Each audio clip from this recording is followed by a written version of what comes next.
experiencing a serious amount of corruption. Its residents have to face facts. We must try not to make the same mistakes. Peter Krauss may be the opportunity we need to stop making some of those same mistakes. It's up to us to select government officials that will clean house, drain the swamp. Rather than complain about corruption, let's take a stand. Let's take it now. By electing a God-fearing man whose honesty and trustworthiness are visible and evident with impeccable credentials. We need assuring positive changes in this county, and I welcome candidate for Sheriff, Suffolk County, Mr. Peter Krauss. Welcome. Thank you very much. I'm really glad to be here. Thanks for having me. This should be fun. Yeah, I'm going to enjoy this because there's been noticeable corruption in the county, and we know that is on a lot of people's minds, especially people who follow politics. Why did you get into it to begin with? That's exactly why I got into it. When I read the article in Newsday that our county executive, Steve Ballone, said that there's a culture of corruption in Suffolk County, and he implicated our district attorney, Thomas Spoda, as being the head of a criminal enterprise, it occurred to me that something needs to be done. And we petition the government, we look for oversight committees and all sorts of other things, but historically, through the sheriff's office, there can be a route to weed out corruption in high-level government offices, such as the district attorney's office or any other one. So you'd be after that end of the corruption as well?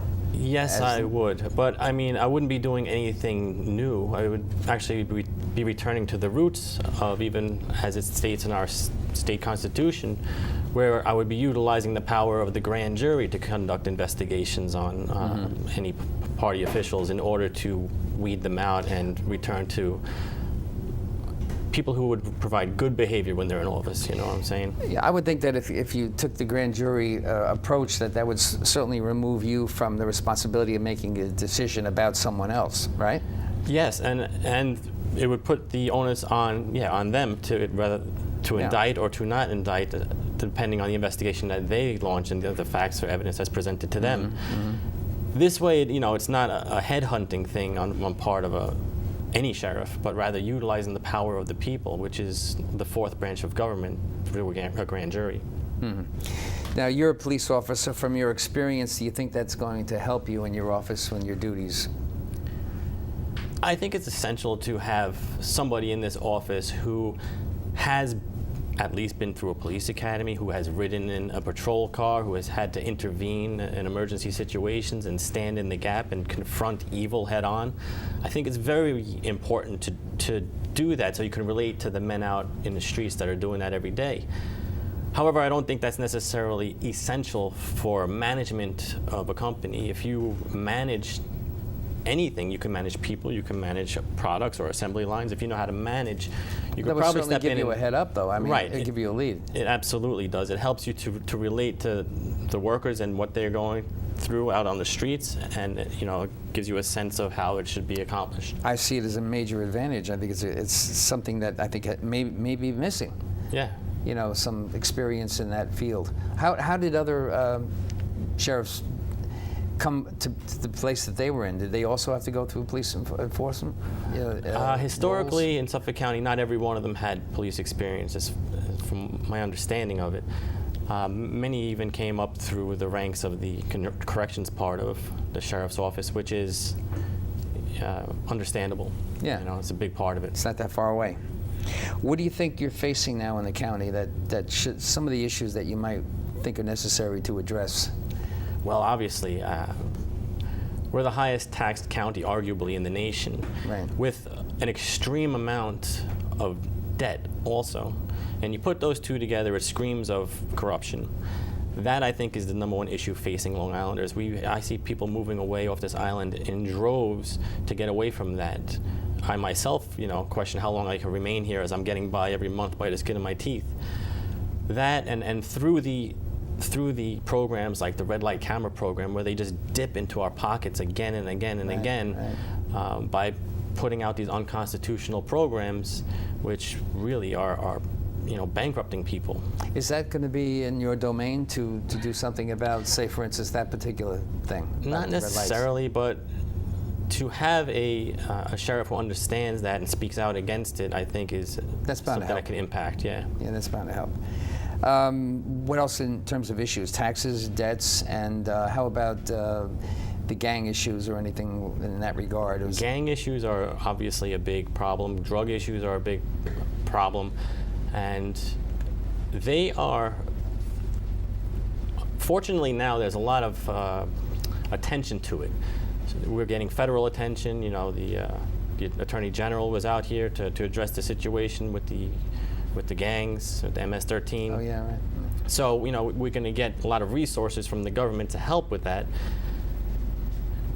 However, you know, in order to rid the problem of gangs, we need to return our culture to one of some sort of integrity and truth and trust. And there's a big problem in our culture with fatherlessness and things of that nature. So kids are gravitating towards drugs or gangs and things for attention or guidance. To have a father figure in somebody's life, either through a mentorship program like Long Island Youth Mentoring or any other number of programs that are out there, I think could surely be beneficial going forward in the future after we are able to combat and suppress some of the gang activity, going future to maybe to reverse the trend and, Sure. and return to, you know.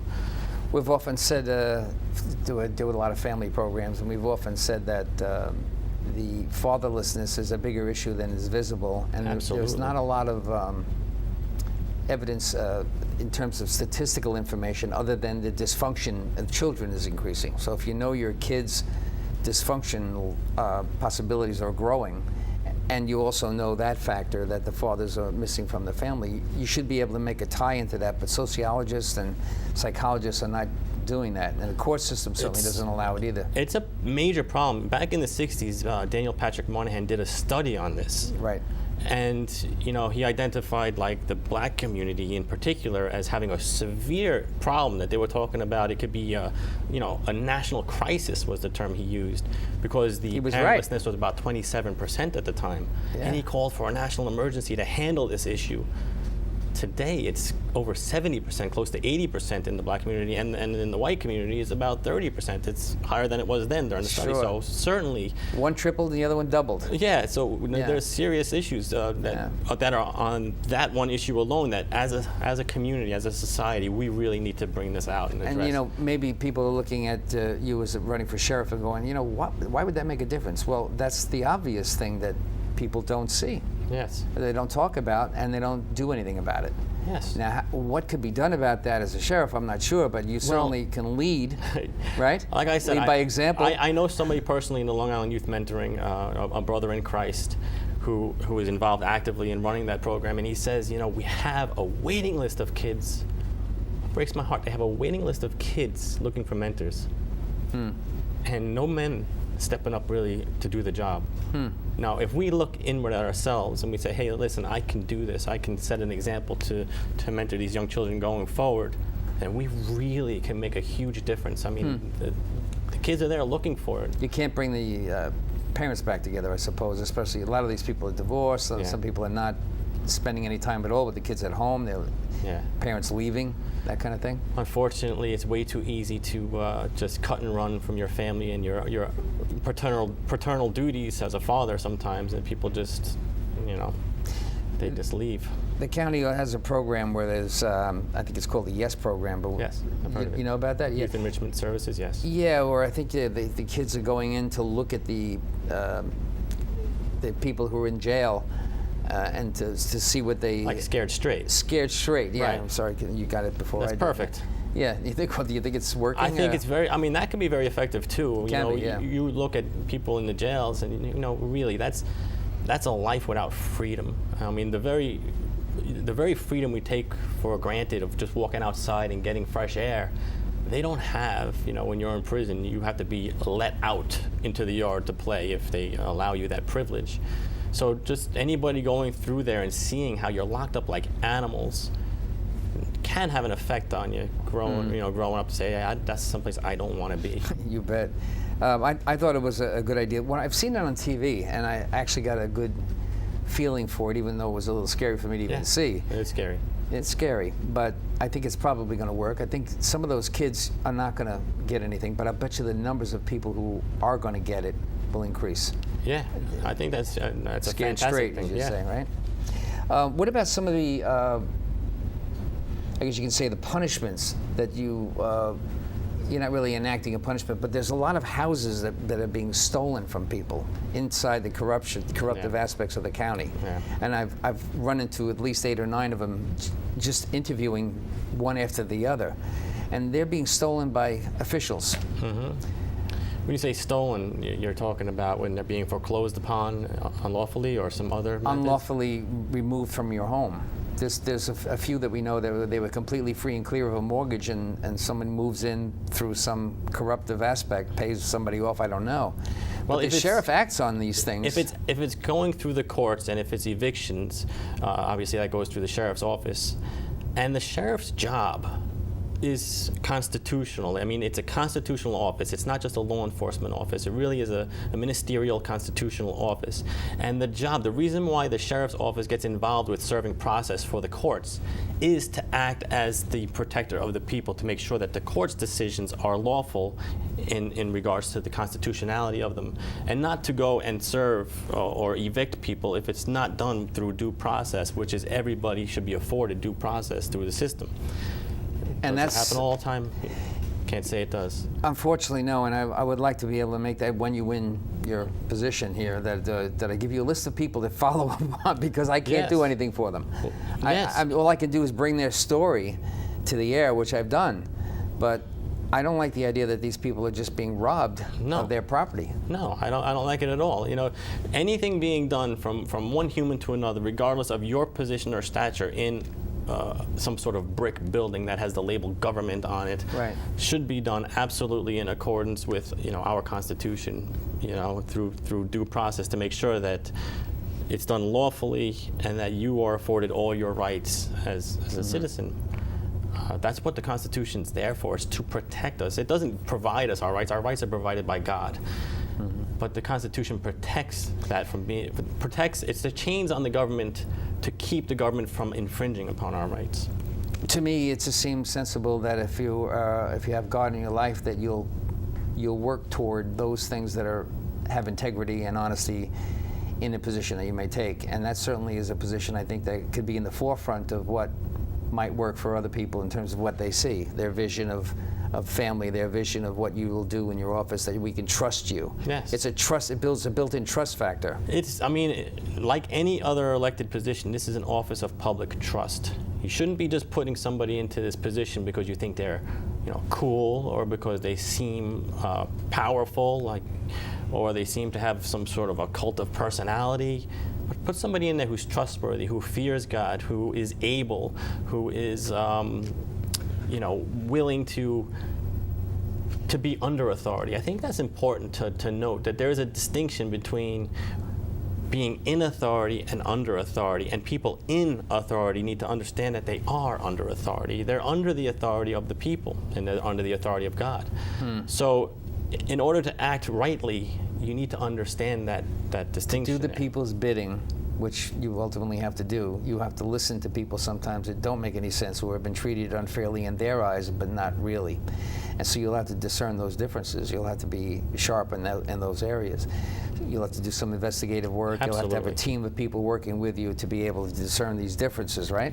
Fortunately, there's a good team of people in the sheriff's office to work with, so Yeah, right, I'm that's not good. worried about that. All right, we got one more question to ask you, which I'm dying to ask you, to see how you feel about that. Your wife and family. All right, now you're going to be in a position where you'll have notoriety, and you'll have other people looking at you as a father, and what are you doing, and how you're running your family, and that kind of thing. It's going to come to you sooner or later. People are going to know about that. Are Right. you prepared for that? Oh yeah, absolutely. My wife's sitting right over here to my left. She's fantastic. She's my biggest advocate. And fortunately, I'm very proud of my children. I have 6 wonderful children. I have nothing to be ashamed of. And if any sort of scrutiny or anything comes upon it, they can handle it. And I'm just grateful that that I'm in a position where I can do good for the most amount of people. I pray for the Lord to use me in a way that increases his territory. You know, I think that's the most important thing for me as a family man. I try to lead my children and my family in the ways of God. And I think that's important also to branch out, just not just from my family, but now into the community, for them to see. I think what we are missing most in society is the truth. There's too much watered down versions of, you know, this religion or that religion, because it's not about religion, it's about what's true. And we're starved for the truth. And when you start to read the Bible yourself and to understand that it's historically accurate and it has stood the test of time over time, you realize, oh, this is the truth, and this is where I need to be grounded. And that's how I'm raising my family. And Peter, you're doing it by example.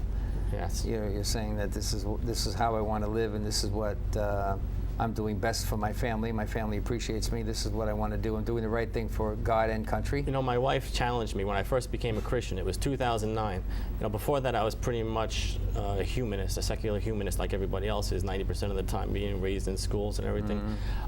But in 2009, I became a Christian, and I told my wife, you know, I said, you know, I was just baptized and I became a Christian. And she says to me, she goes, well, you know, she wasn't a believer yet, and she says, you know, I don't want you to tell me what to do or tell me how to be or tell me anything about this. Don't preach to me, but show me what a Christian is. And I thought that was a very poignant challenge, and I was glad to accept. She's from Missouri, show me state. Peter Krauss, thank you very much for your time. I it's a appreciate pleasure. it. I wish Thank you you good very luck much. in your hopefully new position. God bless You've you. been watching Gray Matters, the program that shines the light on the events of society we live in and the need for reform. We keep you up to speed in the world of politics and hot button issues every day. We'll be right here in your living room every week to remind you of that goal. You've been watching Gray Matters. We'll be at your service. Thank you for watching Gray Matters Television.